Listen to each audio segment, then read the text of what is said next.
Ene data ndasuye kubaramutsa amahoro y'umwami wacu Yesu Kristo abane namwe mwese aho muri hose kw'isi yose. Muri kumwe na Françoise Habonayo, izina ry'Imana yacu nirihabwa icubahiro. Ndasuye gukengurukira Imana kubw'uyu mwanya mwiza dusuye kuronka kugira ngo tuganire ku ijambo ry'Imana. Duherukira kuganira ku vyerekeye ikiganiro cerekeye Noeli, ariko ubu naho reka tuganire ku kiganiro cerekeye umwaka mushasha canke kurangiza umwaka. Bene data nkunda, ndagomba twibukanye yuko iyo umwaka uheze, ukwezi kwa12 ni ukwezi kwiza novuga, kandi ni ukwezi kurimwo akazi kenshi cane ku bantu batanga raporo. Tuvuge hariho ababona yuko umenga nta kazi kenshi kariho, ariko hariho abandi bantu babona yuko mu kwezi kwa12 vers la fin aba ari ukwezi, aba ari igihe novuga abantu bose bakora mu bintu bya comptabilité, ni igihe baba bafise akazi kenshi cane. Yesu nashimwe. Ibi nanje binyibutsa kongera kumenya yuko hari igihe tuzotanga raporo imbere y'Imana, kandi noneho raporo yacu dutanga sinatwe tuyitanga, twebwe turatanga ibyacu, mugabo hakabaho n'abandi baza gukontorora bakaraba yuko ibyo watanze ari ukuri. Ngoma nifashisha akarorero kamwe ko gutanga raporo annuelle, nk'umuntu tuvuge asanzwe akora mu bintu bya comptabilité. Ndagomba ntanga ko karorero. Jewe nsanzwe nkora mu bintu vyerekeye amafaranga yo kwishengero. Hanyuma ico ngomba kwifashisha ku karorero ni ukugira ngo ndabereke ukuntu ivyo dukora hari igihe tutamenya yuko tuzobitangira raporo. Muri comptabilité haba hariho amafaranga ukerekana ayasohotse, ico yakoze, ukongera ukerekana ayinjiye, iyo yajava, kumbure n'icaje gukora. Nukuvuga ngo iki, ushobora gufata amafaranga ukayakoresha nk'akarorero, ariko ntiumenye yuko hariho igihe bizogusaba kwerekana ico yakoze, kwerekana iyo yagiye, kwerekana. Niko bimeze no mu nzira y'ubukristo. Mu nzira y'ubukristo umuntu abona abaho, ukabona wewe, ukabona buca, ukabona bwira, ariko ntumenye neza yuko hariho igihe bizogusaba kumenya ngo wakoze iki, wakoze iki, amajambo wavuze n'ayahe, ibikorwa wakoze n'ibihe. Ushobora kuba umuntu ukunda kuvuga, gutera inkuru, ushobora kuba umuntu ukunda gutanga, ushobora kuba umuntu uko nyene umeze mwene data, uko nyene umeze. Bishoboka yuko utazi kwitangira raporo, kandi nta n'ibyo washobora mbese, ariko turashima Imana ngo mwijuru ngo hariho mu marayika yandika. Yesu umwami we, ngo hariho mu marayika yandika, ngo akandika ibyo umuntu yakoze byose kugira ngo azuze gutanga raporo. Imana ishimwe. Dusomye mu gitabo cy'ibyahishuriwe Yohana igice ca 20 hariya ku murongo, turahera ku murongo w'11, haravuga ngo mbona intebe niniya yera, mbona n'ibyagiyeko, isi n'ijuru bihunga mu nyonga hayo, aho byahora ntihaba hakiboneka. Mbona bapfuye, abahambaye n'aboroshe bahagaze imbere y'iyo ntebe. Ibitabo, naha nagomba rero ngo ibitabo birazingurugwa. Hazingurugwa ibitabo, no kuvuga ngo biba vyaranditswemo, birazingurugwa. Nibihe? Ni vyinshi, si kimwe. None ivyo bitabo bavyandikamwo iki? Ngo kandi ikindi gitabo ngo kirazingurugwa. Hariho ibitabo hakabaho n'ikindi. Ngo nico gitabo c'ubugingo, abapfuye bacibwa imanza z'ivyanditswe muri ivyo bitabo zikwiranye n'ivyo bakoze. No kuvuga ngo ivyo bitabo bandikamwo ivyo umuntu yakoze, ivyo ukora mwene data birandikwa. Ukoze vyiza vyandikwa mu gitabo, handikwamwo ibibi ukora. Ukoze ibintu vyiza navyo bikandikwa mu gitabo c'ivyiza ukora. Hakabaho ngo n'ikindi gitabo kimwe, ngo ni igitabo canditswemwo abakiriye Kristo Yesu nk'umwami n'umukiza, ni igitabo c'ubugingo. Haleluya. Rero ngo iyo umuntu apfuye ngo haca hasomwa muri ivyo bitabo kugira ngo barabe igitsibo bazoguha uko kimeze, hakaba bagasoma no muri ca gitabo kugira ngo barabe yuko wanditse mu gitabo c'ubugingo. Bene data, hanagomba ndababwire yuko ushobora gusanga hariho abantu benshi banditse mu gitabo c'ivyiza ariko batanditse mu gitabo c'ubugingo. Enda nubanza urabe ko wanditse mu gitabo c'ubugingo. Kwandikwa mu gitabo c'ubugingo ni iki? Nukwakira Kristo Yesu nk'umwami n'umukiza wawe. Uhejeje kumwakira rero ugaca ukora vya bindi bizotwemerera kwambikwa ibitsibo. Yesu nashimwe. Rero biboneka ngo hariho abamarayika bandika ibyo dukora byose. Ndagomba ndakwibutse ngo uko ukontorora uko wagenze muri uku kwezi, bambe muri uyu mwaka, uko ukontorora amadepanse wagize, uko ukontorora ingene wagenze, ukontorore n'ibyo wowe warakoze imbere y'Imana. Kuko naho wowe utavyibuka ntugire ubwoba, hariho umusekreteri yanditse kandi ntiyibeshe. Ndashima Imana, ntiyibeshe, akora byose neza. Data nashimwe. Rero muntu w'Imana, ni wewe ndiko ndaganirira muri kano kanya. Ndagomba kukwibutsa ngo naho turi mw'isi ariko si wacu. Ariko twebwe dufise statu yindi y'abana b'Imana. Ubwo rero dufise statu yindi y'abana b'Imana, mwene data reka ndakubwire uvyumve neza. Ibi bintu ni ibintu bikomeye cyane kandi ni ibintu by'ukuri. Jewe uko ndiyizi ndi umuntu w'Imana, ariko kenshi hari igihe ntimenya, kubera yuko hari igihe umuntu yirekura ugasanga wafashe inzira nk'iy'abandi bose bagendamwo, ukibagira uwuriwe. Ariko reka nkubwire, naho wokwibagira uwuriwe, ijuru ntibiryibagira uwuriwe. Nico gituma ibyawe byose bandika bagakontorora, arafendorane bakaguha raporo. Ndabashingira intahe yuko jewe imbere yuko baza kundabira yuko amafaranga nayapoteje canke nayakoresheje neza, imbere yuko abaza kunkontorora baza, Imana nibanza kubimbarira. Ndyamye mw'ijoro, Imana ikankota ikavuga ati ubu wowe waronse amanota ya, kubera yuko wacereje ibi n'ibi, kubera yuko iki ntiwagikora. Imana ikambwira, ibimbwiye rero ngaca ndaba by'ukuri nabikoze neza canke ntabikoze, kugira ngo ya raporo yo mw'isi niyo baza, bobo ntibaza kumbabarira nk'Imana. Bobo baza kura bati aha ntiyabikoze neza, aha. Rero ndashima Imana yo mw'ijuru. Bene data, ndiko ndababwira, iri juru riraturaba, ijuru rirakuraba. Uko nyene ukora, uko nyene ugenza, baragukota. Wari bwabimenye? Iyi experience nibaza ko atari jewe jenyene, abantu bose bakorera Imana canke bantu b'Imana barazi neza ko bakotwa. Arafendorane ndakotwa, by'ukuri ndakotwa, kandi nkabibona nti ubu ijuru ryanezerewe. Aha naho ijuru ntiryanshimiye, kubera yuko anagenze uku.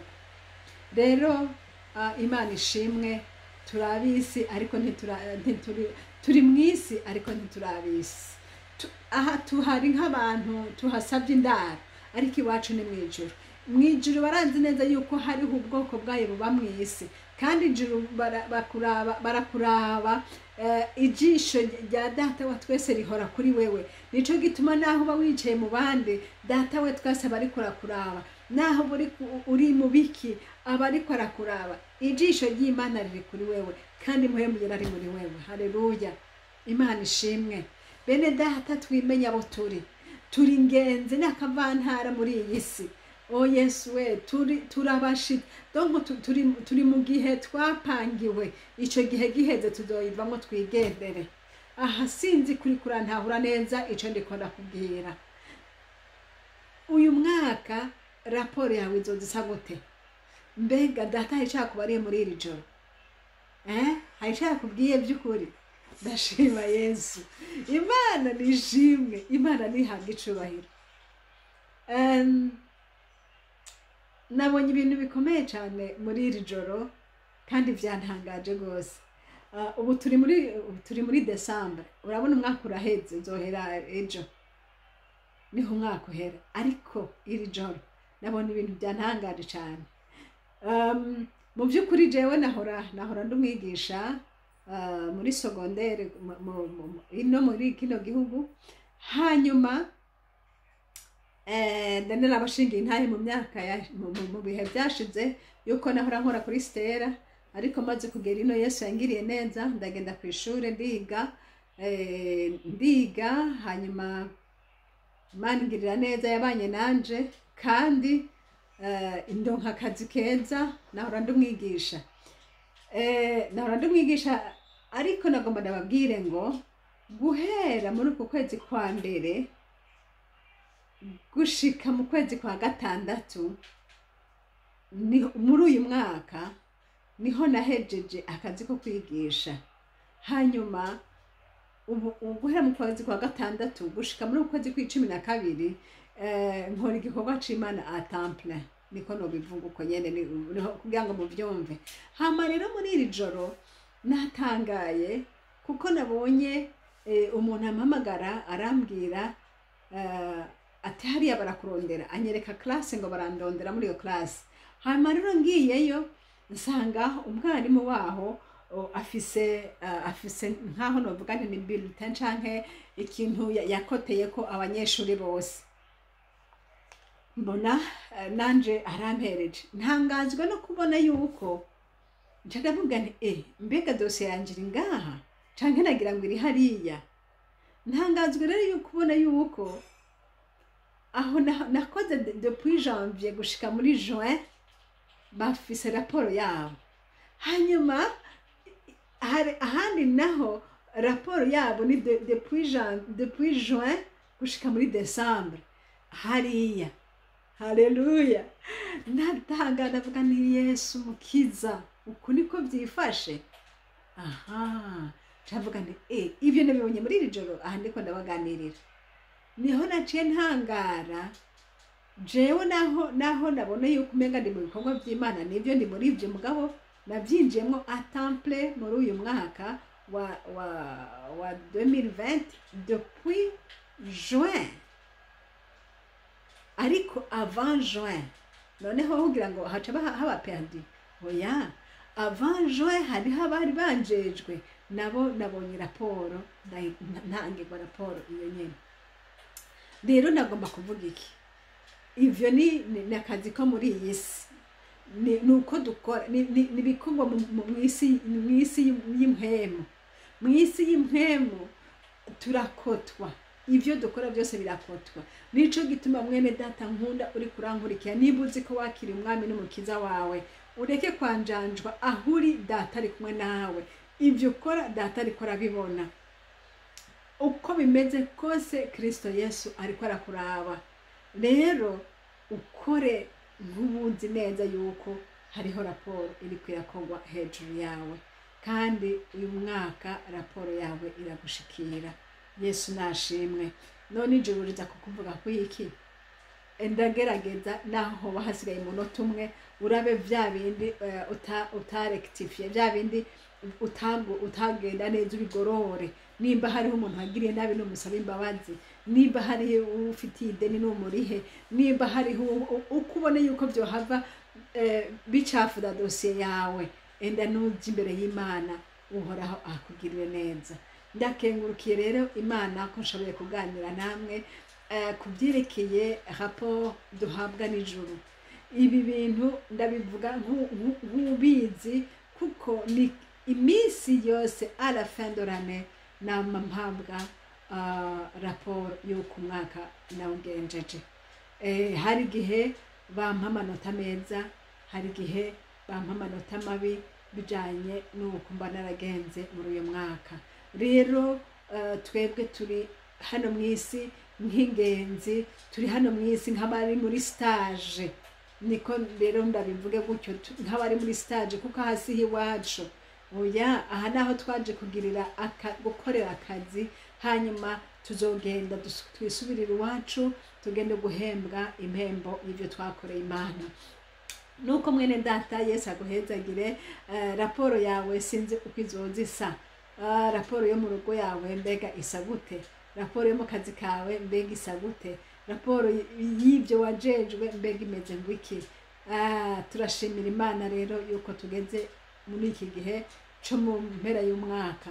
Dusenga Imana kugira ngo umwaka utangura, uhoraho Imana yo mu ijuru azodufashe tugende nk'abaziye bariko baraja, ntitugende nk'aho umenga ntidufise n'intama zitagira umwungere. Oya, naho ubona nta muntu umengera uruhande yawe gukontorora, turafise umwungere wacu aturaba ku murango nijoro. Nico gituma bene data, niba ukora mu mafaranga ukore nk'umwizigirwa, niba ukora muri botike y'umuntu ukore nk'umwizigirwa, niba ukora aho ukora hose ntubwirizwa kuraba ko bariko barakubona, ntubwirizwa kuraba yuko bariko baraba ingendo zawe, ariko umwe ngo hariho ijisho rikubona. Ndakunda Yesu. Yesu nabahezagire, Yesu nabaha umugisha. Ijuru turiko turajamwo ni ijuru rizojamwo abera. Haleluya. Kandi nk'uko Yohana yavyeretswe, yabonye ngo mbona ngo abanditse muri ibyo bitabo ngo ibitabo birazingururwa. None niba ibitabo bizingururwa, nurabe rero yuko mu gitabo cawe, mu gitabo hari mu izina ryawe, kandi iryo zina ryawe rizobe ari izina riri mu gitabo c'ivyiza. Ariko cane cane ndakwifuriza mwene data kuba mu gitabo c'ubugingo. Iki gitabo c'ubugingo nibagihusha n'ibyo byose wakoze, nta na kimwe kizokwibukwa, kuko iki gitabo c'ubugingo niko ukwiye kuraba ko izina ryawe ryanditswemwo. Yesu nabahezagire, Yesu nabaha umugisha. Reka turabe irindi jambo Paulo yandikiye ishengero ry'Abaroma, hari igitabo ca 2 ku murongo wa 6. Turabe ingene yababwiye. Abaroma 2 ku murongo wa 6, turasoma mu izina rya Yesu. Haravuga ngo duhere hariya ku murongo wa 5, haravuga ngo ariko kuko ufise umutima ukomantaye utihana, wirindiriza uburake buzoba ku munsi wo kuraka, aho amateka abereye y'Imana azohishurirwa. Kuri 6, izokwishura umuntu wese ibikwiranye n'ibyo yakoze. Mwumvise? Ngo izokwishura umuntu wese ibikwiranye n'ibyo bakoze. Namwe Yesu abahezagire, abishure ibikwiranye n'ibyo mwakoze. Uhoraho Imana abaha umugisha. Mugire umwaka mwiza, munezerane n'imiryango yanyu, kandi uhoraho Imana abishimire. Eri Françoise muriko muravugana, nomero za telefone ni za zindi +46 768 00 65 46. Amen. Haleluya.